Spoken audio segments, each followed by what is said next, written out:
আসসালামু আলাইকুম। আইএলটিএস প্রিপারেশনের আরও একটা ক্লাসে আপনাদেরকে স্বাগতম।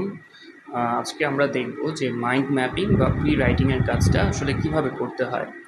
তো মাইন্ড ম্যাপিং হচ্ছে আইএলটিএস রাইটিং বা ইন জেনারেল জাস্ট লেখালেখির জন্য খুবই দরকারি একটা স্কিল। এখানে যা করে আসলে মানুষ সেটা হচ্ছে যে একটা টপিককে কতগুলো বুলেট পয়েন্ট আকারে জিনিসটাকে ভেঙে নেয়, যে একটা সাবজেক্টের বিষয়ে কি কি কথা বলা যায় সেটাকে খুব সংক্ষিপ্ত আকারে সেটার একটা লিস্ট তৈরি করে, যে ঠিক আছে একটা বিষয়কে কেন্দ্রে রেখে এই পয়েন্টগুলো উল্লেখ করা সম্ভব। তারপরে সেই পয়েন্টগুলো নিয়ে যদি জাস্ট বাক্য রচনা করা হয়, একদম ওই যে ক্লাস 5-এর যেটা এক্সারসাইজ, যে সেন্টেন্স মেকিং, জাস্ট ওইটুকু যদি ঠিকমতো করা যায় তখনই দেখা যায় যে একটা প্যারাগ্রাফ বা একটা রচনা তৈরি হয়ে গেছে। তো এখানে হচ্ছে আমাদের কতগুলা কোশ্চেনের স্যাম্পল দেওয়া আছে। আমরা একটু দেখব যে এই টপিকগুলোর উপরে মাইন্ড ম্যাপিংয়ের কাজটা কিভাবে করা যেতে পারে, তাহলে আমাদের আইডিয়াটা একটু পরিষ্কার হবে যে মাইন্ড ম্যাপিংটা কী এবং এটা করলে আমাদের সুবিধাটা কী। তো আসুন শুরু করা যাক। Number 1, what are the causes and effects of global warming. আচ্ছা, ভালো কথা। এটার মাইন্ড ম্যাপটা কীরকম হতে পারে দেখেন। সো গ্লোবাল ওয়ার্মিং হচ্ছে আমাদের সেন্ট্রাল আইডিয়া, যা বলবো এই গ্লোবাল ওয়ার্মিংকে নিয়ে হইতে হবে। আচ্ছা, প্রথমে আসি কজেসের মধ্যে। দুইটা জিনিস চাইছে, কজেস অ্যান্ড ইফেক্টস, এর বাইরে যাওয়া যাবে না। সো কজেসের মধ্যে দেখি কী কী আছে। 1 নাম্বার বলছে গ্রিন হাউস গ্যাসেস। আচ্ছা, এটা মেনশন করা যায়। তারপরে ডিফরেস্টেশন, গাছপালা কেটে ফেলা। তারপরে ইন্ডাস্ট্রিয়াল অ্যাক্টিভিটিস, যে কলকারখানার ধোঁয়া বা ওই যে বিভিন্ন কারখানাতে যেই জ্বালানি পোড়ানো হয় সেগুলা। আর ফসিল ফিউলস, যেটা হচ্ছে যে তেল, অকটেন, ডিজেল, এগুলো। তো এগুলোর কারণে এগুলো হচ্ছে গ্লোবাল ওয়ার্মিংয়ের কজেস। আর ইফেক্টস কি? ইফেক্ট তো হচ্ছে রাইজিং টেম্পারেচার্স সর্বত্র। গ্লোবাল ওয়ার্মিং নামের মধ্যেই আছে জিনিসটা, ওয়ার্মিং।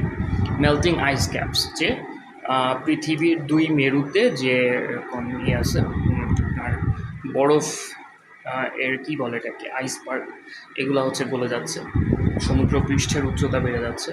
সো এটা মেনশন করা যায় ইফেক্টসের আন্ডারে। রাইজিং সি লেভেলস, যে সমুদ্রের লেভেল বেড়ে যাচ্ছে দেখে হচ্ছে ওই অল্প উচ্চতার যে জায়গাগুলো আছে পৃথিবীতে সেগুলো আস্তে আস্তে পানির নিচে ডুবে যাচ্ছে। তারপরে হচ্ছে extreme weather events. So global ওয়ার্মিংয়ের কারণে ওভারঅল আমাদের ক্লাইমেট চেঞ্জ হয়ে যাচ্ছে, এবং আসলে আমরা অনেক সুপার টর্নেডো, সুপার হারিকেন, এই ধরনের জিনিসপত্র দেখতে পাচ্ছি, সুনামি, এগুলো হচ্ছে। আচ্ছা, ভালো কথা। সো আপনারা যদি এই পয়েন্টগুলো নিয়ে এই 1-2টা করে রচনা, এই সেন্টেন্স লেখেন, তাহলেই কিন্তু দেখবেন যে আপনাদের গ্লোবাল ওয়ার্মিংয়ের কজ অ্যান্ড ইফেক্টসের উপরে আপনাদের রচনা তৈরি হয়ে গেছে। সো মাইন্ড ম্যাপিংয়ের হচ্ছে এটা সুবিধা। আপনারা একটা রচনা প্রশ্নে আসার পরে, ধরেন পরীক্ষার প্রশ্নে দেখলেন যে আপনাকে একটা রচনা লিখতে বলছে, তো জিনিসটা দেখার সাথে সাথে ওই লেখা শুরু করার জন্য ঝাঁপায় না পড়ে আপনারা যদি একটু 5টা মিনিট সময় নিয়ে একটু ঠান্ডা মাথায় এই মাইন্ড ম্যাপিংয়ের কাজটা করে নেন, তাহলে কিন্তু আপনাদের লিখতে পরবর্তীতে অনেক সুবিধা হবে। জিনিসটা হবে যে আপনারা ওই 1-2 মিনিট লেখার পরে ওই যে আইডিয়া ফুরায় যাওয়া, তারপরে আর লিখতে না পারা, এই জিনিসটার হাত থেকে বেঁচে যাবে, যে আপনাদের লেখার মতো পর্যাপ্ত ম্যাটেরিয়ালস থাকবে হাতে এই প্ল্যানিংটা করে নিলে। আচ্ছা, তারপরে আরেকটা টপিকে আসি, যে how does social media impact mental health. সামাজিক যোগাযোগ মাধ্যম কিভাবে আমাদের মানসিক স্বাস্থ্যকে প্রভাবিত করে। আচ্ছা, এটার মাইন্ড ম্যাপ কীরকম হতে পারে? Positive effects, negative effects. So positive negative দুইটা সাইড নিয়ে কথা বলা যায়। পজিটিভ ইফেক্টের মধ্যে আছে কানেক্টিভিটি, আমরা দূর দূরান্তের মানুষের সাথে যোগাযোগ রেখে চলতে পারি। ইনফরমেশন শেয়ারিং, একটা তথ্য প্রায় সাথে সাথেই পাওয়া যায় প্রয়োজন হলে। সাপোর্ট নেটওয়ার্ক, বিপদে আপদে মানুষ একজন আরেকজনকে সাহায্য করতে পারে সোশ্যাল মিডিয়ার মাধ্যমে। সো এইগুলো মোটামুটি হচ্ছে পজিটিভ ইফেক্টস বুলেট পয়েন্ট আকারে। আচ্ছা, ভালো কথা। এগুলাকে একটু যদি আপনি এক্সটেন্ড করেন তাহলেই কিন্তু আপনার একটা রচনার ওই যে আমরা বডি 1 বডি 2 পড়ছি, সো বডি 1-এর সেগমেন্টটা কিন্তু এইখান থেকেই হয়ে যায়, এর চেয়ে বেশি কিছু লাগে না। আচ্ছা, নেগেটিভ ইফেক্টসের মধ্যে কী আছে দেখেন। অ্যাংজাইটি, যে সোশ্যাল মিডিয়াতে মানুষ একজন আরেকজনের মানে আরেকজনের সাথে নিজেকে কম্পেয়ার করে, যে হ্যাঁ ও অনেক ভালো জায়গায় আছে, আমি কিছু করতে পারি নাই। তো এখান থেকে মানুষের মধ্যে এই যে মানে উৎকণ্ঠা তৈরি হয়, এইটা ডিপ্রেশন। আবারও connected to the first point, যে ওই আরেকজন এত ভালো আছে, আমি কেন পারি না, এর থেকে মন খারাপ হওয়া। একটা হচ্ছে উৎকণ্ঠা, আর তো ডিপ্রেশন, বিষণ্ণতা গেল। স্লিপ ইস্যুস, এই সোশ্যাল নেটওয়ার্কিং সাইটে এই চ্যাটিং করে করে, এই মিম দেখতে দেখতে, রিলস দেখতে দেখতে মানুষ রাত্রের ঘুম নষ্ট করে। সো এটা একটা হিউজ প্রবলেম। আর একটা হচ্ছে বডি ইমেজ কনসার্নস, যে মানুষ দেখে যে ও অমুকে কত ফিজিক্যালি ফিট, আর আমার কি অবস্থা, আমার এরকম এত বড় বাইসেপ নাই, বা আমার ওয়েট এত বেশি। এগুলা নিয়ে হচ্ছে হীনমন্যতায় ভোগা। সো এগুলো হচ্ছে কিছু কিছু নেগেটিভ ইফেক্ট, এবং সবগুলোই অনেক সিরিয়াস, কোনোটাকেই হালকাভাবে নেওয়ার মতো কিছু নেই। তো এই হচ্ছে সোশ্যাল মিডিয়ার পজিটিভ এবং নেগেটিভ ইফেক্ট। সোশ্যাল মিডিয়া নিয়ে কথা বলতে গেলে এই পয়েন্টগুলো নিয়ে আসা যায়।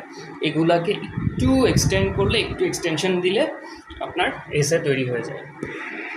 আচ্ছা, তারপরে কি বলছে, should governments impose stricter regulations or air pollution, যে সরকারের কি এই যে বায়ু দূষণের উপরে আরও শক্ত নিয়ম নীতি ইয়ে করা উচিত কিনা, আইন পাশ করা উচিত কিনা। আচ্ছা স্যার, এই কোশ্চেনগুলো, এই টপিকগুলো আমরা কেন দেখতেছি, তার কারণ হচ্ছে যে আমাদের হয়তো হুবহু এই টপিকগুলো কমন পড়বে না, কিন্তু এর কাছাকাছি কিছু চলে আসলেও আসতে পারে। সো তখন কিন্তু আমাদের এই যে এখনকার এক্সপিরিয়েন্সটা ওই সময় আমাদেরকে সাহায্য করবে। সো এই কারণে হচ্ছে বেশি বেশি এই ধরনের স্যাম্পল এসে, স্যাম্পল কোয়েশ্চেন এগুলো দেখে যাওয়াটা ভালো, তাহলে পরবর্তীতে পরীক্ষায় লিখতে সহজ হয়। আচ্ছা, চলেন দেখি যে এরকম একটা টপিকের মাইন্ড ম্যাপ কীরকম হতে পারে। Air pollution regulation central idea, এটাকে কেন্দ্রে রেখে আমাদের আলোচনা করতে হবে। আচ্ছা, আর্গুমেন্টস ফর, আর্গুমেন্টস এগেনস্ট, এটা বেসিক্যালি ওই যে পক্ষে বিপক্ষে ইয়ে করার, আসলে একটা বিতর্ক করার মতো টপিক। তো আর্গুমেন্টস ফর হচ্ছে পাবলিক হেলথ বেনিফিটস, যে সরকার যদি এই ব্যাপারে আরও কঠোর হয় তাহলে জনগণের স্বাস্থ্যের আরও উন্নতি হবে, যাদের আপনার শ্বাস প্রশ্বাসের সমস্যা আছে, অ্যাজমা রোগী, ব্রঙ্কাইটিস রোগী, এদের জন্য আরাম হবে। শিশু বা বয়স্ক যারা আছে তাদের জন্য ভালো হবে। আচ্ছা, রিডিউসড এনভায়রনমেন্টাল ড্যামেজ, সো এটা একটা হিউজ পয়েন্ট। ক্লিনার সিটিজ, যে শহর দেখতে হচ্ছে আগের চেয়ে বেশি পরিষ্কার লাগবে। তারপরে lastly long term economic benefits, যে দীর্ঘমেয়াদে আমরা কিছু অর্থনৈতিক সুবিধা পাবো। যেরকম একটা জিনিস আসলে মানে সহজে চোখে পড়ে না, কিন্তু এটা খুবই বাস্তব, যে আসলে এই যে পরিবেশ দূষণের কারণে মানুষ যে অসুস্থ হয়ে যায়, এটা কিন্তু একটা হিউজ ইকোনমিক কস্ট আছে। এই লোকগুলা আগের মতো কর্মক্ষম থাকে না, তাদের চিকিৎসা করতে গিয়ে খরচ হয়, তারা অসুস্থ হয়ে তারা কর্মক্ষেত্রে উপস্থিত হতে পারে না। সো এই সবগুলোর কিন্তু ইকোনমিক কস্ট আছে, যেটা একদম সরাসরি 1-to-1 একেবারে চোখের সামনে ভেসে ওঠে না, কিন্তু এই হিডেন কস্টগুলো দিজ আর ভেরি রিয়েল। আচ্ছা, আর্গুমেন্টস এগেনস্ট, যে কেন এই বায়ু দূষণের উপরে আরও বেশি কঠোর হওয়া উচিত না। আচ্ছা, হাই কস্টস ফর ইন্ডাস্ট্রিজ, যে শিল্প কারখানার খরচা আরও বেড়ে যাবে। সো অলরেডি কিন্তু তাদের প্রফিট ওঠানোর জন্য খুব একদম কি বলে, খুব ন্যারো মার্জিন ধরে তাদের চলতে হয়, যে অল্প একটু লাভ হয়তো থাকে। তো এখন যদি সরকার আরও ওই কঠোর নিয়ম নীতি প্রচলন করে, তাইলে হয়তো তাদের ইকুইপমেন্ট বদলাইতে হবে, তাদের স্টাইল অফ অপারেশন চেঞ্জ করতে হবে। তো সব কিছু মিলায় এটার জন্য আরও বাড়তি খরচ হবে, প্রফিট আরও কমে যাবে, হইতে পারে তাদের কিছু মানুষকে ছাঁটাই করা লাগতে পারে, who knows. So high costs for industries, impact on economic growth. So ওইটা related to the first point, যে ইকোনমিক গ্রোথের উপর এটার একটা ইফেক্ট পড়বে, বিকজ অবভিয়াসলি ব্যবসা বাণিজ্য করা যদি আগের মতো আর প্রফিটেবল না হয়, তো তারা হয়তো ট্যাক্সও আগের থেকে কম দিবে। আচ্ছা, ডিফিকাল্টি এনফোর্সিং লস। আপনি আইন পাশ করলেই যে আইন এর প্রয়োগ হবে এটার কোনো গ্যারেন্টি নাই। হয়তো ল মেকার যারা আছে ওরা ঘুষ টুস খেয়ে আলটিমেটলি কিছুই হবে না। ওরা যারা আইন যারা ভায়োলেট করতেছে ওদেরকে আসলে শেষ পর্যন্ত কোনো শাস্তি দিবে না, ওই কাগজে কলমেই শুধু আইন থেকে যাবে। আচ্ছা, difficulty enforcing loss. Potential job losses, যেটা বলে ফেলছি আগেই যে প্রফিট মার্জিন কমে গেলে লোক ছাঁটাই করা হতে পারে। So effect on unemployment basically. আচ্ছা, সো এই ছিল হচ্ছে এয়ার পলিউশন রেগুলেশন, যে সরকারের কি বায়ু দূষণের উপর আরও বেশি স্ট্রিক্ট হওয়া উচিত কিনা, এরকম একটা টপিকের মাইন্ড ম্যাপ। যে এই সাব টপিকগুলো নিয়ে হচ্ছে কথা বলা যায় এই সাবজেক্টের আন্ডারে। চলেন পরবর্তী টপিকে আসি। What are the advantages and disadvantages of online learning. যে অনলাইনে শেখা, মানে যেটা আপনারা এখন করতেছেন, এটার সুবিধা অসুবিধা কী? আচ্ছা, সো আমাদের অনলাইন লার্নিং হচ্ছে সেন্ট্রাল আইডিয়া। যা বলবো এটাকে সেন্টারে রেখে বলবো, এটার আশেপাশে বলবো, এর বাইরে যাব না। অ্যাডভান্টেজেস, ফ্লেক্সিবিলিটি, আপনার যখন ফ্রি টাইম আছে আপনি তখন না জিনিসটা দেখতে পারতেছেন। নর্মালি ইন পার্সন ক্লাসে যেতে হইলে হচ্ছে যে আপনার রুটিনের সাথে ক্লাসের রুটিন ম্যাচ করতে হয়। অ্যাক্সেসিবিলিটি, যে এটা হচ্ছে সবার জন্য অ্যাভেলেবল, অনেক ক্ষেত্রে খরচও কম, কস্ট ইফেক্টিভ। আপনি কি বলে অনলাইন ক্লাস দেখা যায় খুব অল্প খরচে অনেক মানুষের কাছে পৌঁছায় দেওয়া যায়, বা একটা অনলাইন ক্লাস টিপিক্যালি হচ্ছে ইন পার্সন ক্লাসের চেয়ে অনেক সস্তা হয়। আচ্ছা, সেলফ পেসড লার্নিং, আপনার যতটুকু সময় আছে আপনি ততটুকু সময়ই পড়াশোনা করলেন। যদি আপনার দিনে 10 মিনিট ফ্রি টাইম থাকে আপনি 10 মিনিটই দিলেন, যদি 6 ঘন্টা ফ্রি টাইম থাকে 6 ঘন্টা পড়বেন, ইটস আপ টু ইউ। আচ্ছা, সেলফ পেসড লার্নিং, যেটা আপনি আসলে আপনার রুটিন মাফিক এই যে ট্র্যাডিশনাল ক্লাসগুলো ওগুলাতে এরকমটা আপনি পারবেন না। আচ্ছা, disadvantages, lack of social interaction, সামাজিক যে একটা মেলবন্ধন এটা তৈরি হয় না। ঠিক আছে, টেকনিক্যাল ইস্যুস, যেমন আজকে এই মুহূর্তে কিন্তু আমার ইন্টারনেট আসলে নাই, আমি এটা যে এখন রেকর্ড করতেছি আমি চাইলেই এটা এখন আপলোড করতে পারবো না, সো মাঝে মধ্যে কিছু প্রবলেম হবে, টেকনিক্যাল ইস্যুস। আচ্ছা, সেলফ ডিসিপ্লিন রিকোয়ার্ড, অবশ্যই আপনার নিজের ইচ্ছা শক্তি থাকতে হবে, আপনাকে কেউ ধরে বেঁধে ক্লাস করাবে না। আর হচ্ছে দেখা যায় যে মানুষ ফিজিক্যালি কোথাও গিয়ে ক্লাস করলে অন্তত চক্ষু লজ্জার খাতিরে হলেও ক্লাসের একটা ডিসিপ্লিন মেনটেন করে চলে। আর নিজের অনলাইন ক্লাস করতে গেলে দেখা যায় যে ঠিক আছে ক্লাস করতে বসলাম, হঠাৎ করে একটা নোটিফিকেশন আসছে ফেসবুকে, আর কোথায় জানি হারাই গেছি। আচ্ছা, সো সেলফ ডিসিপ্লিন রিকোয়ার্ড। তারপরে কি বলছে, লিমিটেড হ্যান্ডস অন লার্নিং, হাতে কলমে যে শিক্ষা এটা আসলে অনলাইনে এটা সম্ভব না। সে আপনি ওয়েল্ডিং বা ইলেকট্রিক্যাল রিপেয়ার এই ধরনের কিছু একটা কাজ শিখবেন, সো এটা কিন্তু আসলে অনলাইনে খুব বেশি একটা সম্ভব না। এটা আপনাকে কোথাও গিয়ে হাতে কলমে কাজ করে হাতে হাতে পায়ে ছ্যাঁকা খেয়ে তারপরে শিখতে হবে। আচ্ছা, তো এই ছিল হচ্ছে অনলাইন লার্নিংয়ের উপরে এই যে advantages and disadvantages of online learning, এইটার একটা সম্ভাব্য মাইন্ড ম্যাপ, যে এই টপিকের উপরে এসে লিখতে হলে এই পয়েন্টগুলো নিয়ে আসা যায়। আচ্ছা, চলেন আরেকটা টপিক দেখি। হাউ ডাজ ডিফরেস্টেশন অ্যাফেক্ট আর ইফেক্ট দুটা সেম জিনিস না। How does deforestation affect biodiversity. আচ্ছা, জীববৈচিত্র্যের উপরে এই যে বৃক্ষ নিধন, ডিফরেস্টেশন, এটা কী প্রভাব ফেলে? আচ্ছা, এটা মাইন্ড ম্যাপটা দেখি চলেন। ডিফরেস্টেশন আমার সেন্ট্রাল আইডিয়া। ডাইরেক্ট ইফেক্টস, মানে দুই ধরনের ইফেক্টের কথা বলবে, ডাইরেক্ট ইফেক্টস আর ইম্প্যাক্ট অন বায়োডাইভার্সিটি। আচ্ছা, ওটা তো পরে আসছি। ডাইরেক্ট ইফেক্ট কী? লস অফ হ্যাবিট্যাটস মানে বাস্তু সংস্থান, যদি একদম টেকনিক্যাল টার্মটা ইউজ করি বাংলাতে, যে লস অফ হ্যাবিট্যাট মানে হচ্ছে একটা প্রাণী যেখানে বসবাস করে সেটা ওর বাস্তুসংস্থান, সো ওর থাকার জায়গা নষ্ট হওয়া। আচ্ছা, সয়েল ইরোশন, গাছপালা আমরা জানি যে মাটিকে কম শক্ত করে কম ধরে রাখে, ক্ষয় হয়ে যেতে দেয় না, সো ওইটা আর থাকে না, সয়েল ইরোশন।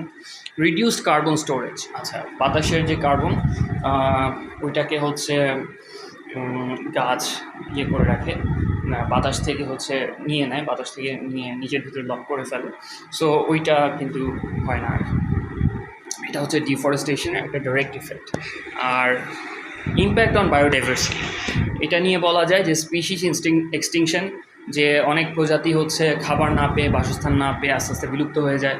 তো এটা আছে ডিসরাপশন অফ ইকোসিস্টেমস, যে আমরা জানি যে খাদ্য চক্র বলে একটা জিনিস আছে, এখানে একটা আইটেম যদি এদিক সেদিক হয় তখন কিন্তু পুরা ওই ইয়েটাই ফুড পিরামিড বলেন বা যেটাই বলেন, ধরেন ওইখানে যে উৎপাদক আছে সে যদি না থাকে তাহলে উপরের দিকে খাদক শিকারী যারা আছে তাদের জীবনযাত্রাও একদম মানে খুব হুমকির মুখে পড়ে যায়।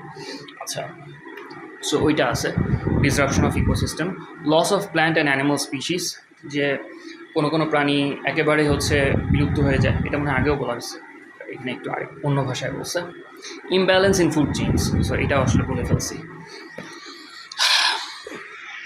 অ্যাকচুয়ালি ডিসরাপশন অফ ইকোসিস্টেম এইটার আরেকটা অ্যাঙ্গেল আছে, যেমন এখনকার দিনে খুব বাস্তব একটা প্রবলেম, সেটা হচ্ছে যে বি পপুলেশন, ওই যে মৌমাছির জনসংখ্যা, এটা কিন্তু ওই কীটনাশক ব্যবহারের কারণে এখন মারাত্মকভাবে কমে গেছে। আর এর ফলে যেটা হয়েছে যে প্রাকৃতিকভাবে যে ফুলের পরাগায়ন এইটা এখন আর আগের মতো হচ্ছে না। সো এই মৌমাছি এখন একটা এন্ডেঞ্জার্ড স্পিসিস, একটা বিপন্ন প্রাণী। তো এটা হচ্ছে ডিসরাপশন অফ ইকোসিস্টেমের একটা বেটার এক্সাম্পল আমি প্রথমে যেটা বলছিলাম সেখান থেকে। সো ডিসরাপশন অফ ইকোসিস্টেম এটার এই ধরনের কিছু অ্যাঙ্গেল আছে। আচ্ছা, সো এটা ছিল হচ্ছে effect of deforestation on biodiversity. আচ্ছা, ভালো কথা গেল। আরেকটা টপিক দেখি আমরা, আসেন।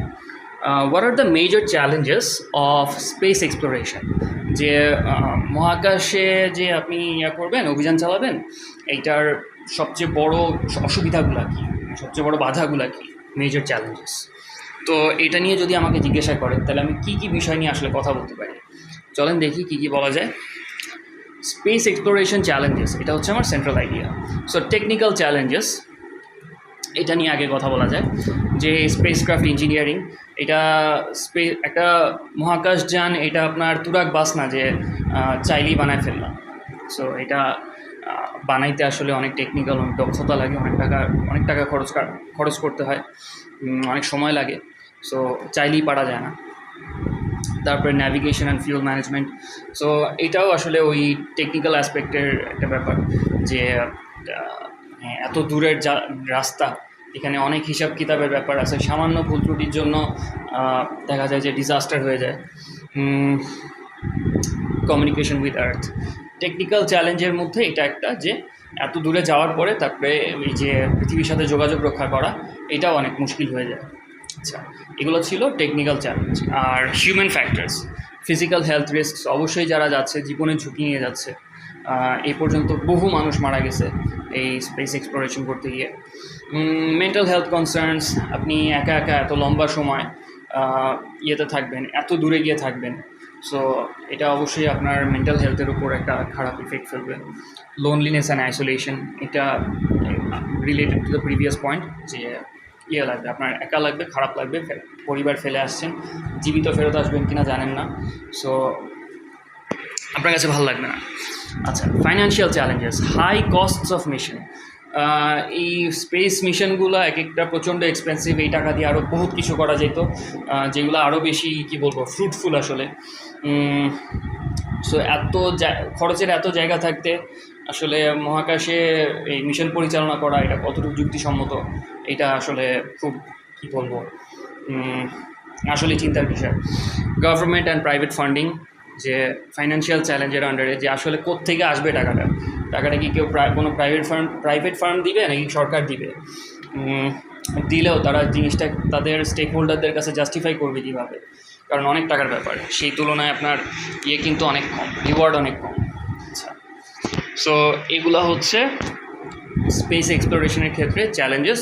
মোটা দাগে আপনার চ্যালেঞ্জগুলোকে 3 ভাগে ভাগ করা যায়। একটা হচ্ছে টেকনিক্যাল চ্যালেঞ্জ, যে এই যে টেকনিক্যাল ডিফিকাল্টি যাওয়ার ব্যাপারে।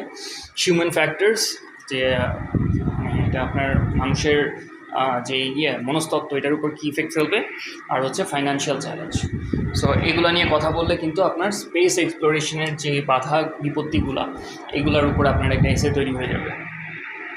নেক্সট আপ আমাদের আসতে হচ্ছে how does technology influence education, যে প্রযুক্তি কীভাবে লেখাপড়াকে করে, প্রভাবিত করে।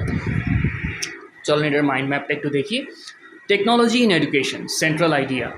আচ্ছা, positive impacts, interactive learning tools, যেটা হচ্ছে যে এটাকে কীভাবে বোঝাই আসলে, ইন্টারঅ্যাক্টিভ ইন্টারঅ্যাক্টিভ অ্যাজ ইন ধরেন আপনি একটা ভিডিওর উপর ক্লিক করতেছেন, জিনিসটা আচ্ছা আমি একটু সময় নিই, হ্যাঁ এটা কীভাবে এক্সপ্লেন করবো সেটা একটু মাথার মধ্যে গুছায় নিই, ততক্ষণ আমরা অন্য পয়েন্টগুলো দেখি। Access to information, so obviously টেকনোলজির কারণে আমাদের হাতে ইনফরমেশনের পরিমাণ অনেক বেশি বেড়ে গেছে। আজকে আমরা একটু নেটে ঘাটলেই যে উইকিপিডিয়া থেকে একটা টপিক সম্পর্কে মানুষ এই পর্যন্ত যা তথ্য উদ্ঘাটন করছে সব পেয়ে যাচ্ছি। সো এটা আছে রিমোট লার্নিং, আপনি দূর থেকে একটা কিছু শিখতে পারতেছেন, আপনি হার্ভার্ড কেমব্রিজের ক্লাস বাংলাদেশে ঢাকা শহরে বসে করতে পারবেন। পার্সোনালাইজড লার্নিং, যে আপনার যতটুকু দরকার যেভাবে দরকার আপনি সেভাবে পাচ্ছেন। আচ্ছা, নেগেটিভ ইম্প্যাক্টস হচ্ছে ডিজিটাল ডিভাইড। ডিজিটাল ডিভাইডটা খুবই একেবারে সংক্ষেপে কথাটা বলা আছে। আইডিয়াটা হচ্ছে এরকম যে আসলে প্রযুক্তি এখনও সবার হাতে এসে পৌঁছায় নাই, এবং মানে আমরা আলহামদুলিল্লাহ একটু দেখে আমরা হচ্ছে কি বলা যায় ওটাকে, যে এটা আমাদের আসলে সৌভাগ্য যে আমরা এই জিনিসগুলো হাতে পাচ্ছি, কিন্তু এমন অনেক সুবিধা বঞ্চিত মানুষ আছে যারা কিনা এগুলার এখনও মানে চোখেই দেখে নাই বলতে গেলে, বা চোখে দেখলেও তাদের কাছে এইগুলা মানে একদম মানে হাতে পাওয়াটা একরকম একটা স্বপ্নের মতো, কল্পনাই করতে পারে না। সো এটা কিন্তু তাদের সাথে আমাদের আসলে দূরত্বই তৈরি করছে, দূরত্বটা আরও বাড়ায় দিচ্ছে, তারা আরও বেশি পিছায় পড়তেছে। আচ্ছা, decreased face to face interaction, যে মানে এখন আর আগের মতো মানুষ মানে সামাজিক না, এটা একটা দূরত্ব তৈরি করে দিচ্ছে মানুষের মধ্যে মানুষের। ওভার রিলায়েন্স অন টেকনোলজি, যে প্রযুক্তির উপর অনেক বেশি নির্ভরশীলতা, এবং ছোট্ট একটা সমস্যা হলে দেখা যায় পুরো একটা সিস্টেম একদম বন্ধ হয়ে যাচ্ছে, আস্ত ক্লাস ক্যান্সেল হয়ে যাচ্ছে মানে কোনো একটা তুচ্ছ কারণে। Right, screen time and health issues. তো স্ক্রিন টাইমের ব্যাপারটা হচ্ছে যে স্ক্রিনের দিকে অবশ্যই অনেকক্ষণ তাকায় থাকলে এটা তো অবশ্যই কিছু হেলথ রিস্ক আছে, চোখের সমস্যা হয়, আপনার ঘাড়ে পিঠে কোমরে ব্যথা হয়, সো এই ধরনের ব্যাপারগুলো আছে। সো এগুলো হচ্ছে হেলথ ইস্যুর আন্ডারে পড়বে। এগুলো হচ্ছে ছিল টেকনোলজি ইন এডুকেশন, বা আপনার how does technology influence education, এই ধরনের একটা কোয়েশ্চেনের আন্ডারে আপনার পজিটিভ এবং নেগেটিভ পয়েন্ট। আচ্ছা, আরেকটা কোয়েশ্চেন আমরা দেখি, should animal testing be banned in medical research, যে আপনার পশু পাখির উপরে যে পরীক্ষা নিরীক্ষা চালানো, এটা মেডিকেল ফিল্ডে এটা কি নিষিদ্ধ করা উচিত কিনা। আচ্ছা, সো এটার মাইন্ড ম্যাপ কেমন হতে পারে আসেন দেখি। সো আর্গুমেন্টস ফর ব্যান বা ব্যানিং, যে নিষিদ্ধ করে দেওয়ার পক্ষে যে সমস্ত যুক্তি। এথিক্যাল কনসার্নস, যে আসলে নীতিগত একটা বাধা, যে আমরা মানুষ আর বাকি সব প্রাণীগুলো হইতেছে আমাদের থেকে দুর্বল, তার মানে এই না যে আমরা তাদের সাথে যা ইচ্ছা তাই করবো, যেভাবে ইচ্ছা সেভাবে কষ্ট দিব। Availability of alternatives, easy computer simulations, যে আসলে সবসময় প্রাণীর উপর টেস্ট করতেই হবে, নাহলে আমরা জানতে পারবো না রেজাল্ট, বিষয়টা এরকম না। মাঝে মধ্যে কম্পিউটারে একটা জিনিস করে যায়, টেস্ট করে দেখা যায় সফটওয়্যারে যে এটার রেজাল্ট কী হবে। আচ্ছা, ইনঅ্যাকুরেসিজ ইন অ্যানিমাল মডেলস, যে আসলে অবভিয়াসলি আপনার হিউম্যান বায়োলজি আর অ্যানিমাল বায়োলজি তো সেম হবে না, তো যেই ওষুধটা মানে অন্য প্রাণীর ওপর একটা একরকম এফেক্ট ফেলবে, সেটা মানুষের উপর যে সেই সেম ইফেক্ট ফেলবে এটার আসলে কোনো গ্যারান্টি নেই। রাইট, আর আর্গুমেন্টস এগেনস্ট ব্যানিং হচ্ছে মেডিকেল ব্রেক থ্রুজ, অর্থাৎ এই অ্যানিমাল টেস্টিংয়ের ফলে অনেক বড় ধরনের এই যে চিকিৎসা বিজ্ঞানের যে অগ্রগতি এগুলা সম্ভব হয়েছে, যেগুলো আসলে অ্যানিমাল টেস্টিং ছাড়া সম্ভব ছিল না। সো মেডিকেল ব্রেক থ্রু মানে হচ্ছে বড় মাপের আবিষ্কার। নেক্সট পয়েন্ট হচ্ছে ল্যাক অফ রিলায়েবল অল্টারনেটিভস, যে আসলে এটা না করে আমাদের তেমন কোনো ভালো উপায় নাই। একটা ওষুধ মানুষের উপর টেস্ট করাটা একটা হিউজ ব্যাপার, এটা করার আগে আসলে সব রকমের সম্ভাব্য সমস্ত সেফটি মেজার নিতে হয়, তো তার মধ্যে একটা হচ্ছে যে প্রাণীদের উপর টেস্ট করা, যে এটা অনেক বেশি টক্সিক কিছু কিনা, যে একেবারে দিলে একেবারে ক্যান্সার হয়ে যাচ্ছে এরকম কিছু নাকি। আচ্ছা, সেফটি টেস্টিং ফর হিউম্যানস, যেটা আসলে বলে ফেললাম এইমাত্র। আর রেগুলেটরি রিকোয়ারমেন্টস, যে অনেক ক্ষেত্রে সরকারের পক্ষ থেকেও এরকম আইন থাকে যে একটা ওষুধ সেটা বাজারে ছাড়ার আগে এটা প্রাণীদের উপর টেস্ট করে নিতে হবে, না করলে তারা আসলে এটা ওই যে বাজারজাতকরণ করতে পারবে না। সো এগুলো হচ্ছে অ্যানিমাল টেস্টিংয়ের টপিকের উপরে একটা সম্ভাব্য মাইন্ড ম্যাপ। স্যার, আমাদের ক্লাসের টাইম প্রায় শেষ। আমি এক কাজ করি তাহলে, এই যে আমার এই ক্লাস নোটসগুলো আছে এগুলা আমি আমার ইউটিউব ভিডিওর ডিসক্রিপশন বক্সে দিয়ে দিচ্ছি। আপনারা কাইন্ডলি 9 আর 10 নম্বর টপিকের মাইন্ড ম্যাপগুলো নিজেরা একটু দেখে নেবেন। হ্যাঁ, আর এরপর থেকে যখন কোনো এসে লিখতে হয় বা যে কোনো লেখালেখি, রিয়েলি একটু মানে মোটামুটি সাইজের যে কোনো লেখার ক্ষেত্রে, এটা আপনার লেটার হোক, ইমেল হোক, অ্যাপ্লিকেশন হোক, যাই হোক না কেন, আপনারা কিন্তু এই যে মাইন্ড ম্যাপের জিনিসটা আগে প্র্যাকটিস করে নিলে তাইলে ইনশাআল্লাহ আশা করা যায় এটা থেকে আপনারা উপকৃত হবেন, আপনাদের লেখার কোয়ালিটি ভালো হবে। সো এই জিনিসটা প্লিজ একটু শিখে নেওয়ার চেষ্টা করবেন। তো আজকে এই পর্যন্তই থাক। আগামীতে আরেকটা ক্লাস নিয়ে আবার আসবো। তো এতক্ষণ আমার সাথে থাকার জন্য অনেক ধন্যবাদ। আল্লাহ হাফেজ।